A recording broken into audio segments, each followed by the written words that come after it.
Good evening and shalom. I know at this time this marked the completion of the Feast of Tabernacles. It's an 8-day holy feast and it ends with the great day. For those who have been following along with me and studying the mysteries of atonement and the tabernacles, known as Sukkot, we have two more parts I do know of. The 7 parts, I'm thinking about giving that tonight, depending on if I can put it together, because that's another mystery that the Father is taking us deeper into Leviticus 16, looking at the second goal. Okay? Because as you watch all the parts, starting from part 1, and we did part 6 today in our Google meeting, okay, which is how to prepare in YAH's visitation / judgment. I should put the coming of the 3 days of darkness. And I do want to say that in this video, you didn't hear what our mother had to say. She's 72 years old. But she shared with us and confirmed with us, excuse me, y'all, what our sister Sherry had to say. She said that it's not the only time she heard that message being prophesied. Okay? So you definitely want to watch part 6, because we not only talk about the 3 days of darkness, but we share with you about this preparation. Okay? Just as we prepare for the Shabbat, the day of preparation that the book of Exodus teaches us about, just as you prepare to before his rest come in, before the 7-day rest. Well, this is the season we are in now. He's telling us to prepare, because now we're in the time of his visitation. For Zion, affliction has been fulfilled. Okay, the 400 years has been completed in Babylon, and the Babylon today is known as America. She is the whore or the harlot that sits upon the beast. And we know the beast is the 4th kingdom, known as the Roman Empire, and it's under our brethren Esau. And Esau is ruling the world, and we have the other Gentile nations that have joined themselves to Esau, okay, in his kingdom. When you read the prophet's writing, Daniel will confirm it. Ezra, who's the high priest, he's in the Old Testament as well. He's also in the Apocrypha. Another way they would say his name in the Greek tongue would be Esdras. So our mother was confirming to us what our sister prophesies unto us today. This is not the only time she heard that message being prophesied before. Okay? So you definitely want to watch part 6, but also go back and watch all 6 parts. Okay? Because the Father's been giving us a lot of deep things to know now. All right? You're not going to get it from the Pharisees or from the Sadducees or from the Herodians today. You're not even going to get it from the Roman Christian churches. They're not going to give it to you. This comes by spirit only, because when you understand the ones who don't want you to know, because this go beyond Esau, y'all. When you understand the ones who don't want you to know the truth, do you understand why he's telling you to prepare? Okay? So I'm coming up here today to give y'all an update of give you update of my praise report. Some of you was aware of my situation. I was in a really difficult time, and I just didn't know what else to do. And as I meditate my situation, it came into my heart that it's time for me to come and ask help from my brothers and sisters, because the old saying, 2 heads is better than one. Sometimes when you're not able to think of a solution, we're not able to think of a solution, our Father in heaven will work through our brethren to give us the answer. Okay. So I was at that difficult time, and that was dealing with my transportation, because I greatly depend on my transportation because I work out of town. So it's not like I could walk. Okay. I do want to share with you that this 3 week, it was 3 weeks, total 3 weeks, y'all. It's amazing how the Father worked with numbers, because you know 3 represent um pure holiness, which is the Elohim head, the Father, the Son, and the Ruach. Okay. So in 3 weeks of dealing with having no transportation, he was teaching me more things that I want to share with you. I want to enlighten you. Okay. He was also teaching my family some things too in this. Maybe some things they didn't understand, because I am called by him. All right. So I'm not saying, what's the word? I'm not saying the things I did was foolish. Okay. And you'll see as I give this testimony. And I will add this testimony to my other testimonies, so you can see and witness my life and see how the Father has worked through me, and see how he has forgiven me. Because if he has forgiven me, y'all, I know he can forgive you. You'll be surprised of the sins and transgressions that we all have committed. You know, a lot of people are not going to be honest and tell you the truth. But when you learn a person's life and you see what they did, and then when you see how the Father forgave them and loved them, he let you know you too can receive the same thing, but you need to come in. You need to receive him and his Son. Okay? This is what the Father want us to see. This is why we give praise reports and testimonies, to encourage our brothers and sisters and to let them know he is watching. He do love you, but we have to recognize how he operates. Remember, he is above us. This is why he called the Most High. He's above everything. And his ways and thoughts are not the same as how we would do stuff. And his thoughts is not the same as our thoughts. So when he teach you about him, you begin to learn those things, and then you be like, okay, I get you now. I understand you. Okay. Where do I start? Okay. So this whole I want to say the problem that I was dealing with, I had to deal with for 3 weeks. 3 weeks. And in those 3 weeks, again, it strengthened my humbleness. Okay, being humble. Remember the list of the things the Messiah was going through for those dealing with the kingdom of heaven.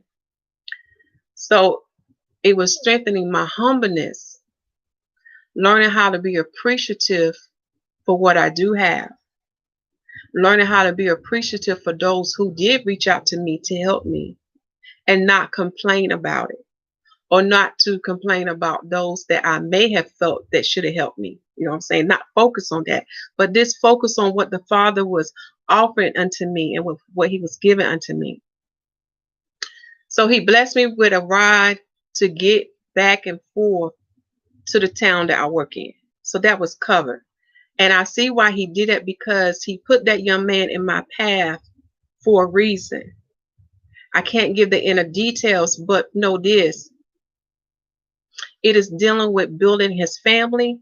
It is dealing with building his kingdom. It is dealing with building our Father's ministry, because he is saving his people now because of the season that we're in.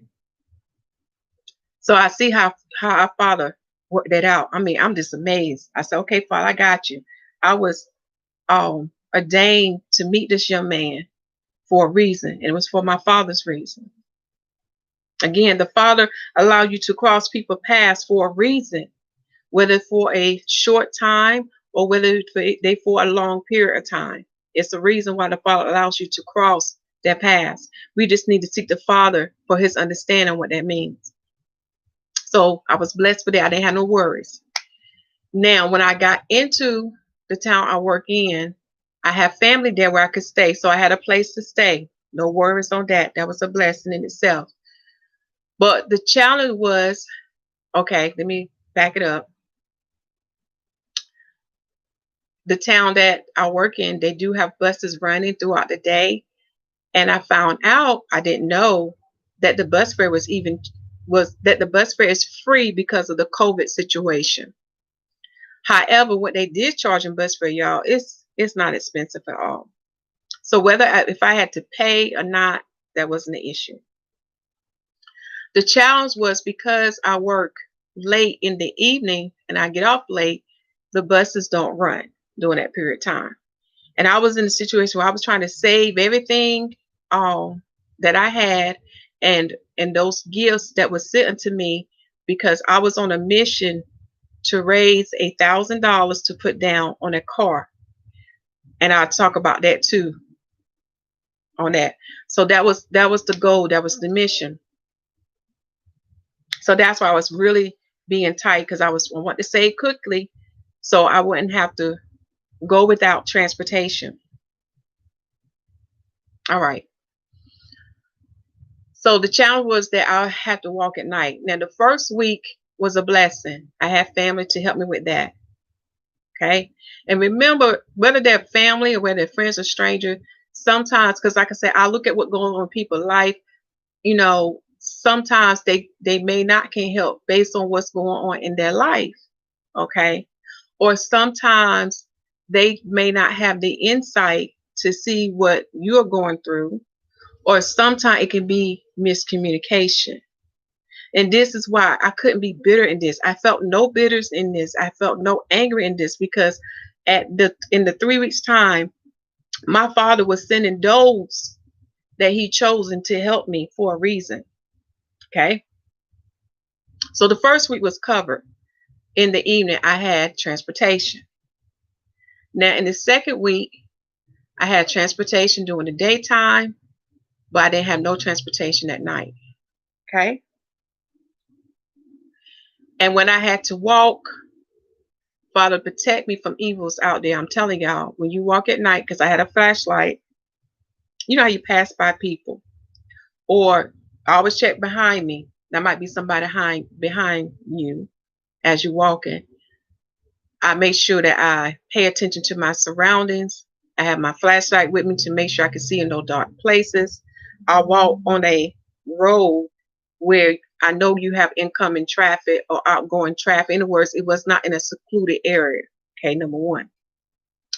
When I see a person behind me, especially me being a woman, if I'm not comfortable with that person behind me, I will cross the street to test that person behind me to see if they're really walking to get if they're walking after me, you know what I'm saying, coming after me.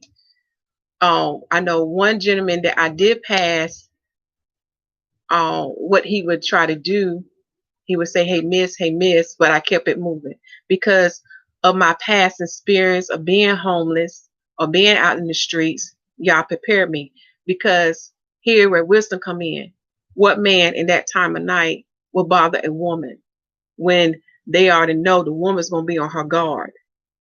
Okay. All right. Even when I crossed the street with the gentleman way behind me, I noticed that as I walked further up, out of nowhere, I don't know if it was the same guy, he started calling out to me because I'm on the opposite street. Hey miss, but I ignore it because I know they don't want nothing. It's late at night, y'all. They don't want nothing. So why would you be barring a sister? So that's why I say I know it sounds foolish, but I know the Father was with me, y'all. Okay. All right. So I gave you that part. So the second week. And then as more found out about my situation or what I was doing, I was walking at night, whether they was family or friends, they did reach out to me. In other words, the light bulb came on. They began to see what I had to deal with because when you go through homelessness, you learn about survival mode. I knew that I could not afford to lose my job, because if I lose my job, I can't, I lose my place to stay, and I won't be able to get transportation, and it'd be hard for me to start back over again. Okay. So I went in survival mode. Survival mode was do whatever you got to do to get to work. That means if I have to walk, if I had to take a bus, and if I have to get a ride. Okay. I was in survival mode. Just let you know what state I was in. So in the second week with Dylan and Dad, when they found out what happened, they did send me help, and they did reach out to me to understand. And at that point, at that time, which I had to talk to the Father about it, because he was talking to me, he was guiding me, he was instructing me. He just let me know sometimes there might not be insight there. Sometimes people don't connect the dots or see, because we all get distracted in our own world. Okay. And then sometimes it can be a form of miscommunication. All right. So in the second week, the Father sent help. Also in the second week, I remember the first night it was raining. Now I was prepared for that. I had my umbrella and my poncho, but I split the walk. I know in one video I said 3 parts, but it's actually 4 parts. And I split the walk into 4 parts. And when I just got into the third part of the walk, that's when the Father sent one of his sheep. He heard the Father said unto him, "Do you not see me walking and not give me a ride?" So I knew the Father was dealing with him. And so that was a blessing. Again, y'all may see this as being foolish, but you have to understand people's situation when they're low. Okay. When you need help. And you have to, when I say trust the Father, he's going to give you, what's the word? He's going to put you in a situation where you're not going to be harmed. And he's going to alert you about those to stay away from. Because when you operate in the spiritual realm, we're not aware of what he keeps from us, what he don't allow to cross our paths. Okay. May seem foolish to y'all, but I was at a very low state, and I was determined that I had to do what I had to do. Okay. So in the second week, towards the end of that week, I was able to get help with transportation at night. And I thank the Father on that. So in the third week, I had transportation to and transportation back. Okay. And in the third week, the Father blessed me to see something so beautiful that my family member showed unto me. And I'm so thankful that I listened to the Father. Because sometimes Satan can put thoughts in your mind. And this is true. One of the sacred books talks about that. That's the Sealed Book of Mormon. It talks about the thoughts that comes from heaven above and the thoughts that come from the enemy. Remember, Satan can whisper things in your ear to tempt you. And I'm so glad that I listened to my Father, because he allowed me to see something beautiful that was shown unto me, or that was expressed unto me by my family. And if I had listened to Satan, y'all, it would have caused it would cause our relationship to be broken. So I'm so glad that I listened to my Father, and that I didn't give into those thoughts.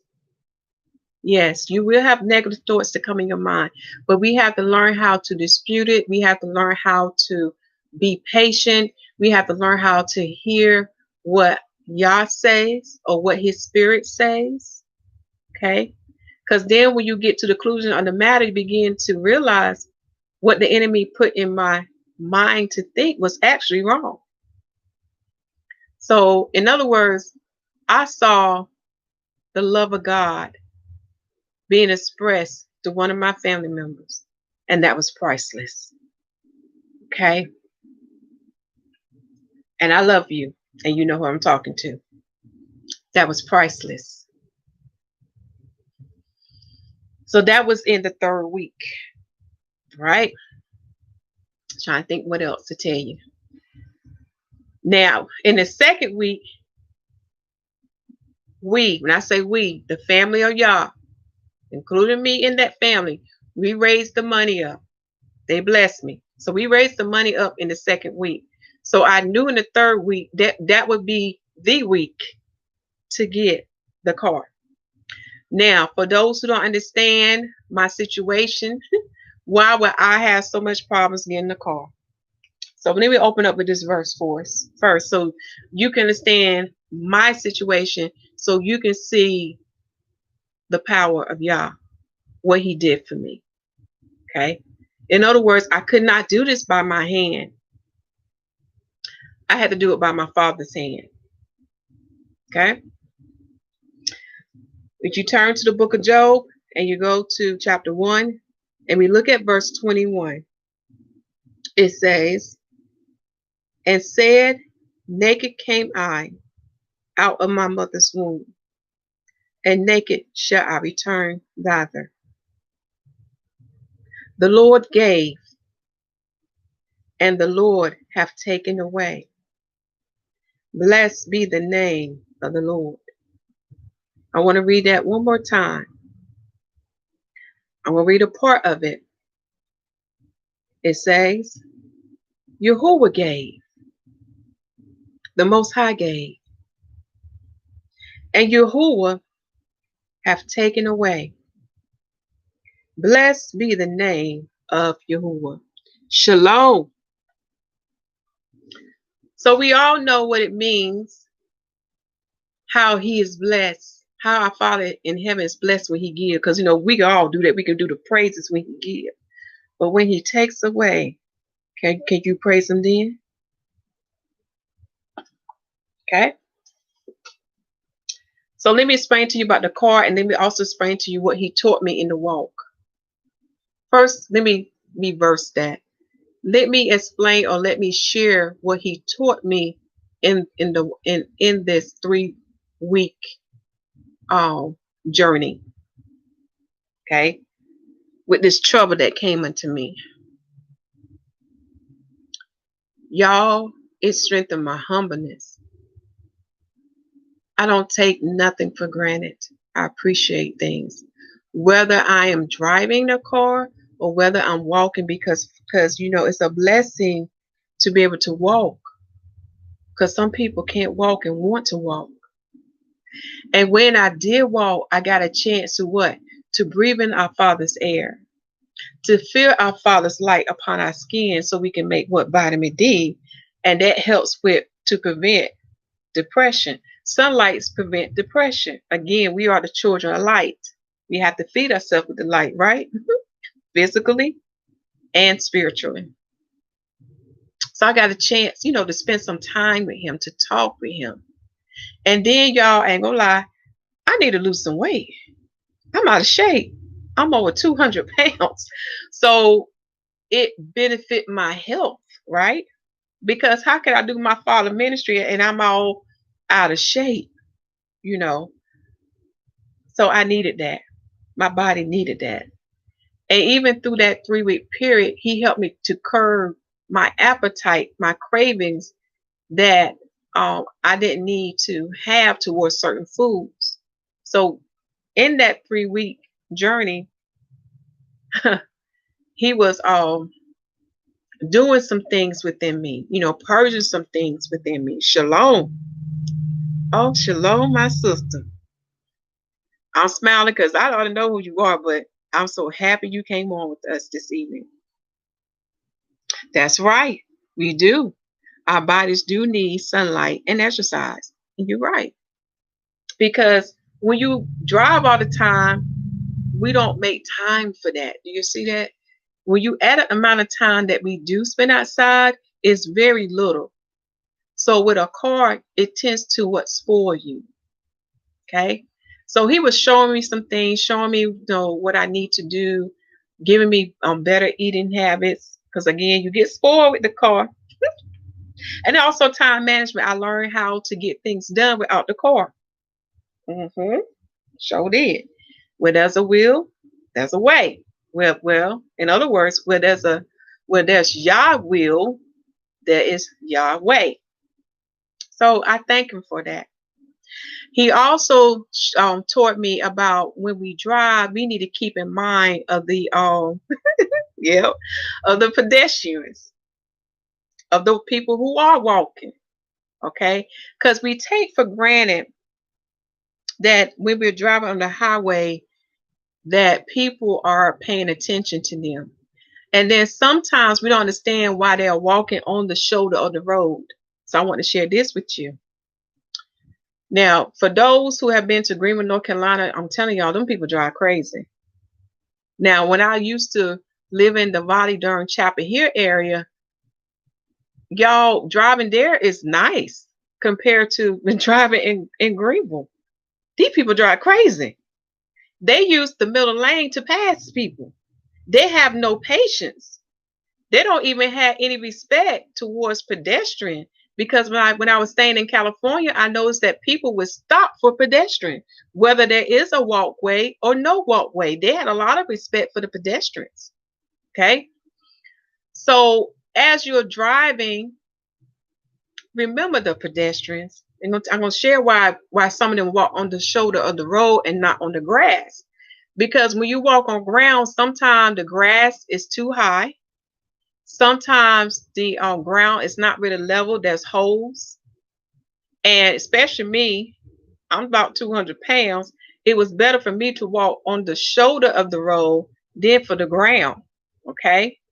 Sometimes as you're walking, especially when you're going by certain establishment and buildings, they have trees that's near the shoulder, and those branches are overgrown, so you can't even walk on the grass. So you are forced to walk in the street, and if the traffic get heavy in that city, it is dangerous to walk on the shoulder of the street because them people ain't paying attention, especially if it's a double lane road. Because if that car cannot bear to its left, if you don't have much room to bear to its left, it's putting you in a tight spot between the shoulder and the car that's coming towards you. Okay. So what I did when I got to a certain section, because I learned that the turning lane in that area I was walking in is not busy because the businesses' interest was far apart. They weren't close together. So I was saying myself in a 5-lane, because the middle lane is your center lane. In the 5-lane highway, it was better for me to walk in the center of the road. That way nobody got to move. And then when I get to the place where I need to go to my left, it was easy for me to cross over. Guess what, y'all? The police pulled me over. I say, how do a policeman pull over a walking pedestrian? Well, this is how it was done. I was walking in the center of the lane, and he pulled ahead of me, and he got out his car to let me know about the law of the land.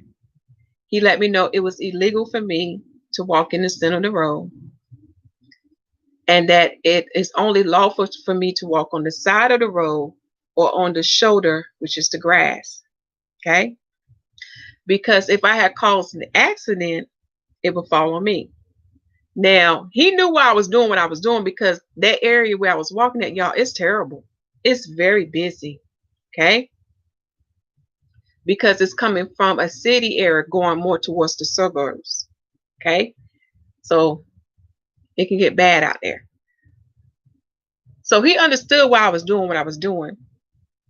But what had happened before he pulled in front of me, I saw that car, and that car saw me. I was walking across. In other words, I was in the center lane. I was walking across, and they wanted to turn left. Instead of just waiting and being patient for me to go by, what they did, they pulled out left, but in other words, I'm here. They pulled out left and went that way in front of me. Okay.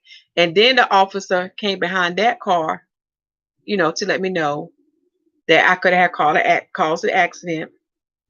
It would have been my fault. But what I learned about these drivers, we have no patience for these pedestrians, because y'all don't understand the terms and the condition that a pedestrian deal with walking on these roads. Okay. So we need to be mindful of them. Okay. Oh, all that information is in my video description box. Just go down to the bottom. So then what else he taught me was about his sheep. Now, because we have to use the wisdom of Yah, he would let you know of those you need to help. Because, we're in the world of darkness and we have to use Yah's wisdom on how to go about helping our brethren. Because there are times when he would send us to help our enemies so we can be a testimony unto them for the most high glory to bring them in. Remember, we got to be what? Fishermen of men. If they see us bearing the love of Yah in us, if they see that how we love them and how we don't allow their evil acts to change us, to make us bitter, they're going to question and say, what is it? I have done X, Y, and Z, and they still happy, joyful, peaceful. What is it? And why would they be so kind to me? Again, the Father will give you wisdom on how to deal with your enemies. And when they see all that, it will draw some of them in to the Father. Okay? Remember what the Messiah said about our enemies. But the Father will give you instruction on how to deal with your enemies. Again, you can't deal with them in the way the world tells you to. You have to listen to the Spirit. But what the Father was reminding me, when you see a pedestrian, listen to his spirit. Because that could be his sheep. That could be his child. Use wisdom. Use his wisdom. Because when we go back to the scriptures, when the Messiah was asked this question, when was you hungry and we not feed you? When was you clothless and we did not clothe you? When was you homeless and we did not shelter you? And the Messiah gave this answer: if you don't do it unto my sheep, you have done it unto me. Because as we learn about the mystery of tabernacles, we have learned that we have transitioned from a tent tabernacle or a building tabernacle, which is a temple, to us being a tabernacle now until what is yet to come. Okay, we have learned that mystery. So because his sheep now are the tabernacle, because we are that now, then they abide in us. His spirit abide in us. So when we afflict pain to one another, or when we overlook one when they're in a time of need, then they can feel it too. They feel the hurt and the pain. So not only are we doing it to our brethren, okay, and I say brethren, I mean the sisters too, include them. We are doing unto our Father in heaven, unto his Son, and unto the Ruach. Okay. But what I'm saying to you guys, I want to stress this because I don't want somebody to take my words out of context and don't use heavenly common sense, okay, or heavenly sense. But you know when the Father's speaking to you, when you need to go to that sheep. Okay. Okay. Thank you. Let me see what else he was teaching me. So he was teaching me when I drive again, be mindful of the pedestrians. In other words, I know what it's like to walk. I know what it's like to take the bus. And I'm so thankful of that experience. Because y'all, it's not a bad thing. Mm-mm. Mm-mm. It's not a bad thing. Because when you partake in those acts, when you partake in that, it is what? To edify you. It is to what? What's the word? It is to soften your heart. So again, when you see his sheep out there, you can relate. You can understand. Then you know how to minister unto them. Okay? Something to keep in mind. Okay? And then two, what he was teaching me, Because this go for me too. I mean, I'm not get free of this. This is, I mean, I can think of some things in my life where I have done this. We have to get out of our own world. We have to think about others. So when others are coming out and sharing with us about their problems, we need to take a moment and just meditate on it and say, if I was in their shoes, what are they going through? What are they experiencing? Then you will know how to minister unto that person, because ministry comes in different forms. It can come by giving a word. It can come by giving prayers. It can come by providing whatever that need is. Do you see what I'm saying? It can come to by making connection to the one who can help them. Okay? This is what the Father's teaching us. So what he's saying unto us, get out of yourself, get out of your own world, and take yourself and put yourself in that person's shoes. Because when you're at your low and you have no one to help you, because this is real. We have people out there that has no one, no family support, no support from friends.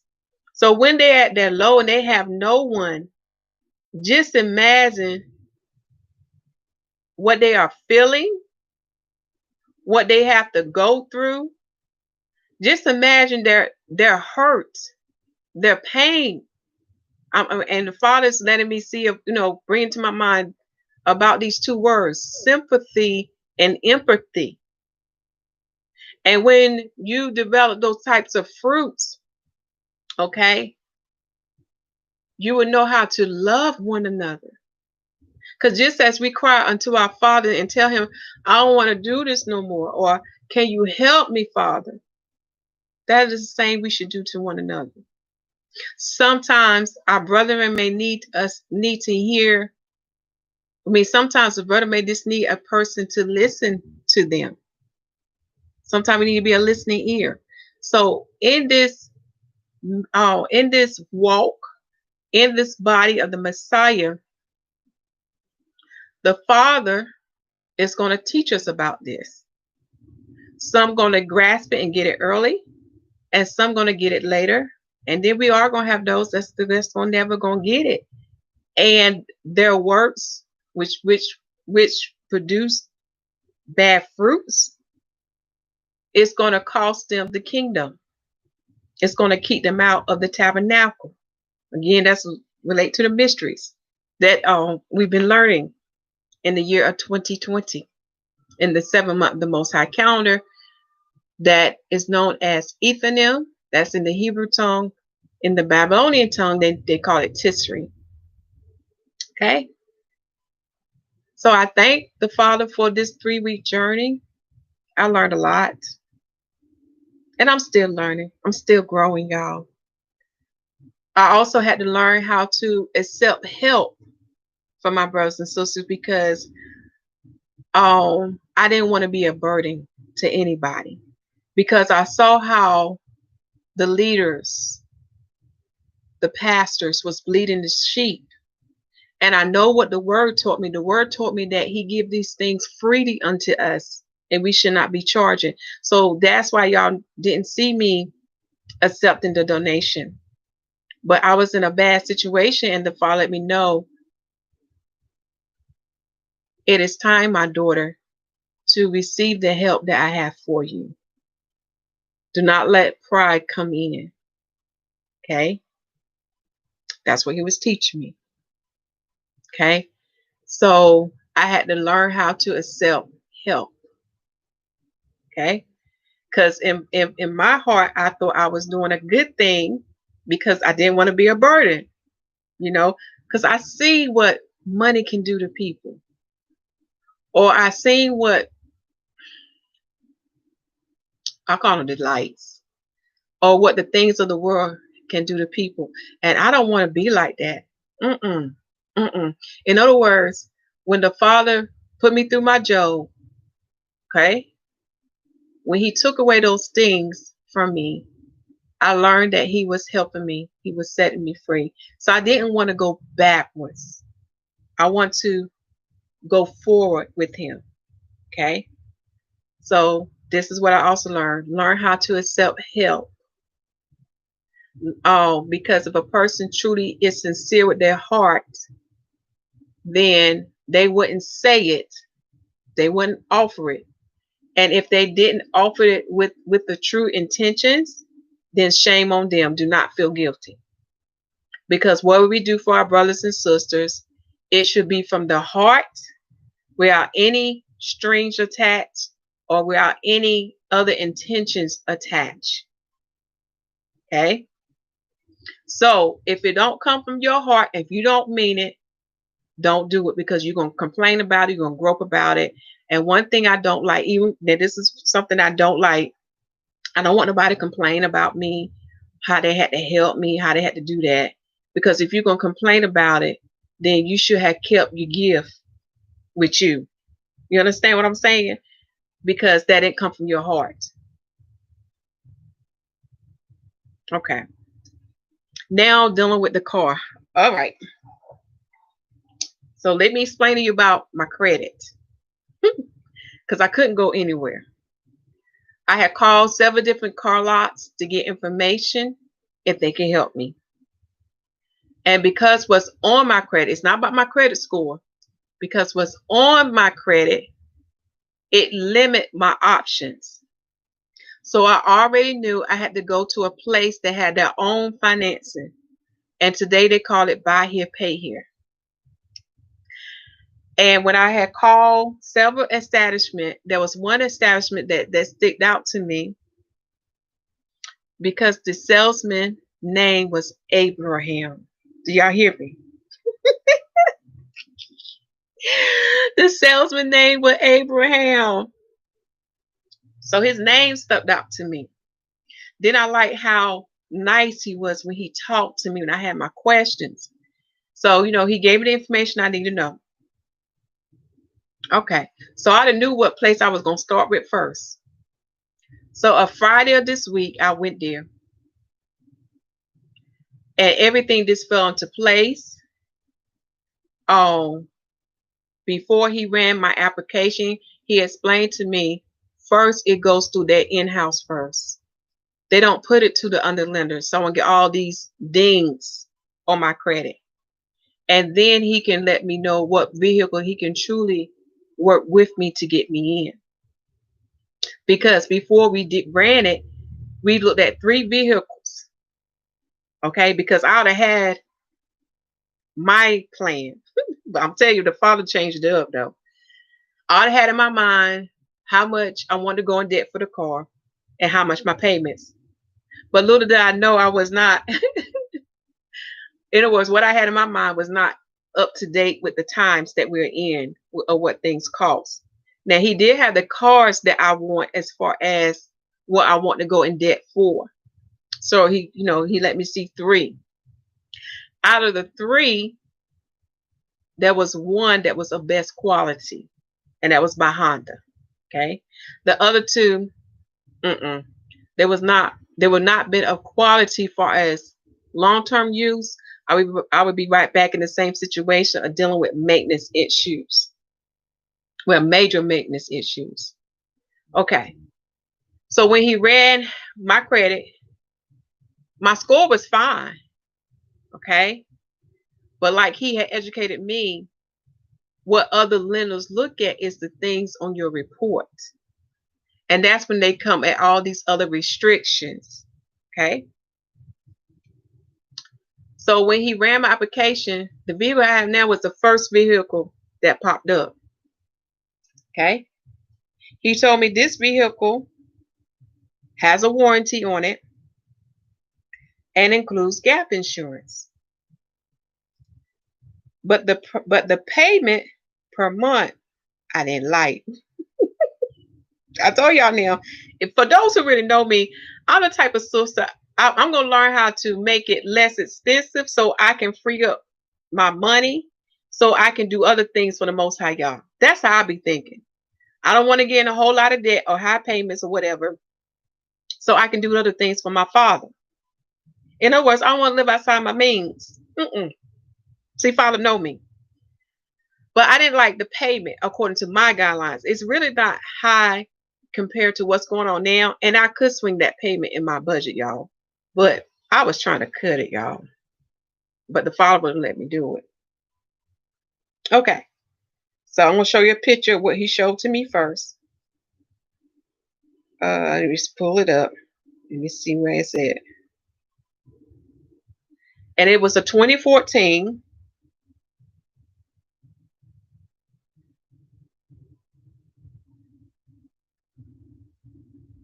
Okay. Again, he talks in numbers.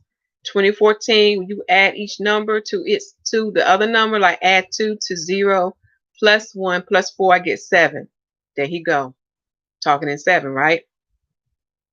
Even with the cost of the car total, it started with the number 12. Represent what? Israel. All right. And this car, I'm going to show you a picture of it.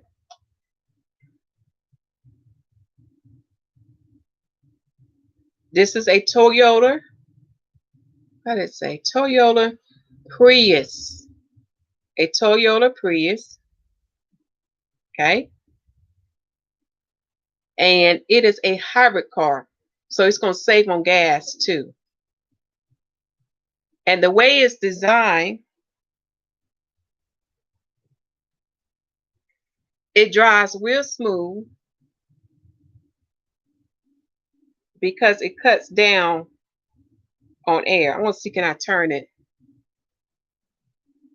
so you can see it better?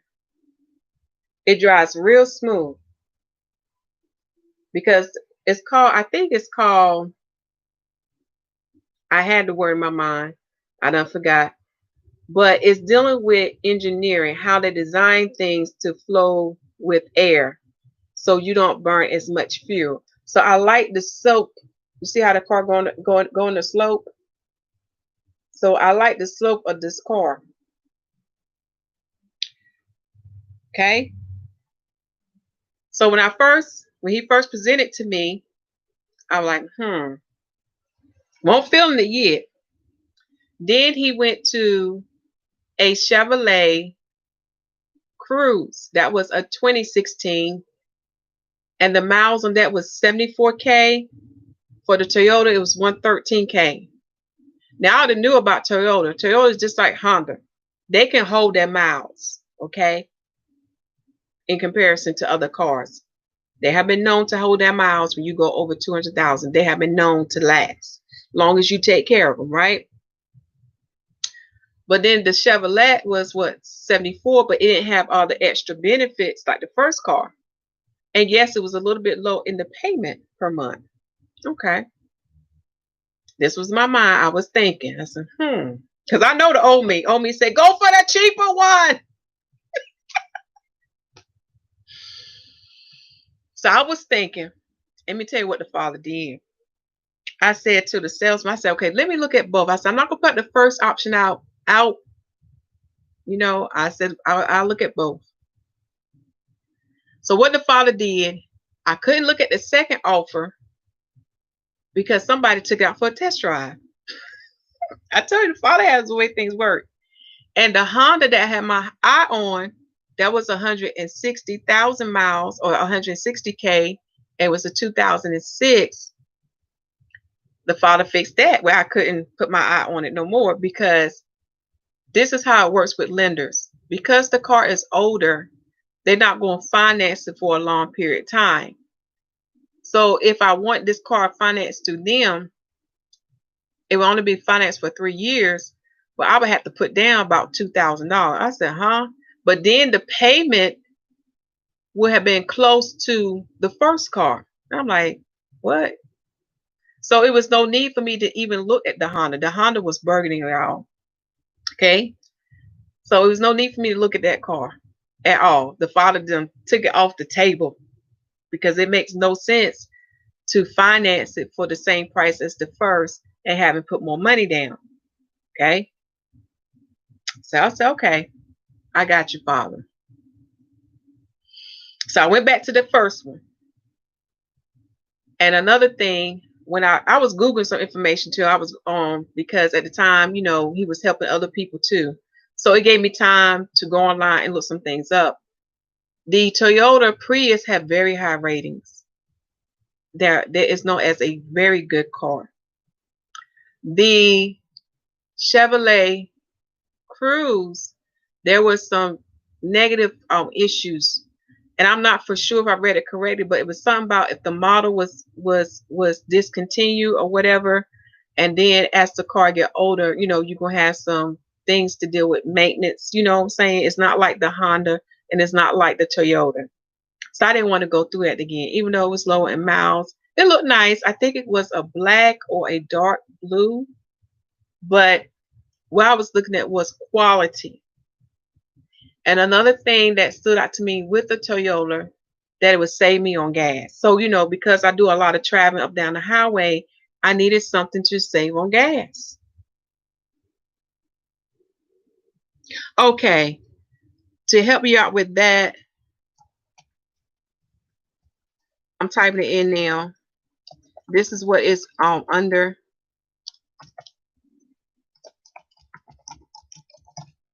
And you will see my birth name be associated with it, or you'll see my Hebrew name. And that's also in the bottom too. Oh, okay, got you. All right. So with that, like I said, the Father has a way of drawing you of what He wants you to be in. And He was letting me know, look, you can swing this. You're going to be okay. I got you. It's the reason why He was directing me to this. And my brothers and sisters too, had given me advice, given me counseling when I go find this car. So I did reach out to some of them, letting them see what it is, because the dealer did let me take the car to get a used car inspection done. They let me do that. And I said, okay, thank you, Father. And when they did that, only minor things, not major things, minor things that can be taken care of because it's going to fall within the warranty. They also gave me the Carfax as well. Okay. And the salesman gave me a lot of good information, y'all. And that's all I'm going to say on that part. He gave me a lot of good information. Also, what I noticed about this place, that our people was coming in there. Okay. And I even spoke to one of the employees that worked there who was our people. When I say our people, I'm talking about Hebrews. He also gave me a high recommendation about this place. So it was a place where I see where people like me who deal with credit issues, where I couldn't go to CarMax, okay? Because the only way for CarMax to deal with me, I would have to put a lot of money down. And I didn't have that. That was not my option, okay? In order for them to even deal with me. But this place where with this place, I only had to put 1,000 down, and everything just flowed.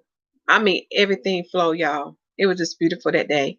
And the salesman was so apologetic. He's like, oh, I don't mean for you to be all day. I said, look, I took this whole day off because I was on a mission. I knew that today was the day I'm gonna get a car. And I said, I'm fine. I'm patient because it gave me time to get the car inspected. It gave me time to think about the matter. It gave me time to ask all the questions I need to ask. It even gave me time to do the Google search on the other cars to narrow it down. To the point where when I walked out that place, y'all, I was on cloud 10 and I was at peace with this purchase. Again, I want to thank all of y'all because this could not have been done if you didn't listen to my Father. Okay? And I want to share with you about my situation, what challenge I had to go through, so you can see what door the Father opened for me and how He guided me or where to go. So when I meet others who's in my same situation, I can tell them this is a place where you want to go to. I even find out they do buy cars from people. He shared with me that the place bought around about 31 cars. So that lets me know they are selling cars. They are moving cars because they are helping those who are who have bad credit like me. We got credit jacked up. and we need someone to give us a chance. Okay. So I thought that was a blessing. And I think it is so ironic that the Father hooked me up with a salesman named Abraham. Because I said I talked to other places, but for some reason when I talked to that place stood out. Okay. I'm trying to think what anything else I need to share with y'all and tell y'all. So now I'm a little bit up to date. I got to learn about the technology now with this car. Cause y'all know I come from the day where I like the manual locks. I like the simple things that was in cars before they had all this other stuff. But I know right now, based on the time we're in, the Father led me to this because it's going to be used towards His benefit. Okay, because He got me on a journey. So on this journey, He's going to make sure or equip me what I need. Okay. All right. I'm trying to think if there's anything else. So I hope y'all enjoyed this praise report. We're getting close to the hour, which is good because I wanted this praise report under an hour. And I hope my praise report will be a blessing unto you and will be and also will minister unto you so you can see how the Father worked. And one thing the Father taught me, and I even learned this from others, okay? Through others, the Father taught me this. We have to learn how to ask for help. We also don't need to assume, because sometimes it can be a communication breakdown. So do not get bitter in your time alone of in a time of your lowness. Do not get bitter. But turn your face towards the Father and ask Him to show you how to deal with that trouble, with that matter.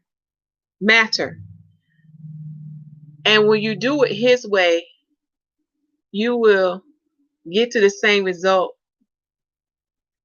that I had experienced, which is be on that cloud 10. And we know 10 means completion. Having a smile on your face because you can see and you understand what the Father was doing upon you. He was working upon you. He was edifying you so you can be what? Receive into the kingdom of heaven. So you can produce good fruits. Okay? So you can what? Overcome your flesh by the Spirit, but also most importantly, overcome the desires that your flesh have. Again, this is done by the Spirit. The Spirit will help you overcome it. Also, was one more thing. Spirit, flesh, fruits, works. It was something else. Because it relates to what Daniel said in 11:12. He's allowing you to go through these troubles so you can become white. And this has nothing to do with skin pigmentation. This is something spiritual. Okay, because we learn in those parts the Father, the Son, the Ruach, the heavenly Jerusalem, the bride, the 144. And I'm trying to think if I left out anything else. Bear this whiteness that I'm talking about. It's spiritual. Even our father or our foreparents, Adam and Eve, bear it too. Okay. Again, watch those parts. Everything in the video description box. Dealing with those parts, dealing with those mysteries. Now, if I can get this thing put together tonight, I will be coming out with part 7. For the Father yesterday gave me the revelation on what the Messiah said unto Mary on the day of his resurrection. Okay. The Father gave me the revelation on what that means. So we will be going back to Leviticus 16, and I'm going to be taking you to those verses to lead into the mystery. All right. Love you all. Continue to preach that the kingdom of heaven is at hand. Make sure the people receive salvation as written in Romans chapter 10 and baptize the people in the name of Yahuwah Mashiach. If you have no one to baptize you, then you can do it yourself. As for the Holy Spirit baptism, our Father in heaven can give that unto you. All you have to ask in the Son's name.